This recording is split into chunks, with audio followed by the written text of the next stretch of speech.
In the early morning of April the 11th, 1961, Major Yuri Alexeyevich Gagarin waved goodbye to his wife and baby daughter and set off on a mission of great daring and a technological triumph. For days, rumours had been going round Moscow that something spectacular was being planned.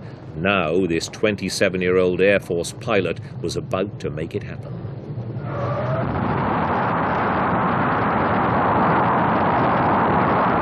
Gagarin was on his way to becoming the first human being to fly in space. His 4.5-ton Vostok spacecraft was put into orbit around the Earth at a height of 190 miles. It took just 89 minutes to complete.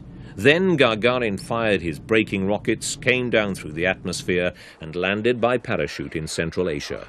He had proved that man could withstand prolonged periods of weightlessness, and he'd also survived the tremendous acceleration that no amount of testing could have foretold. News of his flight had been kept secret in case anything went wrong. When it finally emerged, the world was stunned.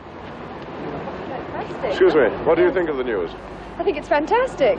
Well, I can tell you he's now back, safe and sound. Really? I didn't think he would get back. Man in space. What do you feel about this generally? Do you think the Russians have whacked us? Definitely. I really do. I think it's a marvellous achievement. I think there'll soon be a man on the moon at this rate. And indeed there was. Gagarin arrived back from his historic flight to a hero's welcome.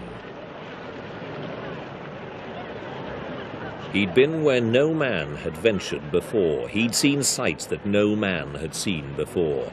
"The sky looks very dark," was one of his first comments, and he said he could see forests, cities, mountains and rivers all at the same time.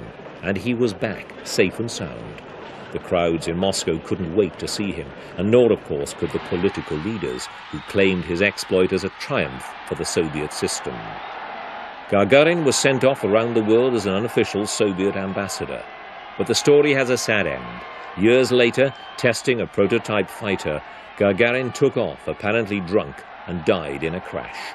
Some said it was deliberate. He simply couldn't cope with the fame his flight had brought him.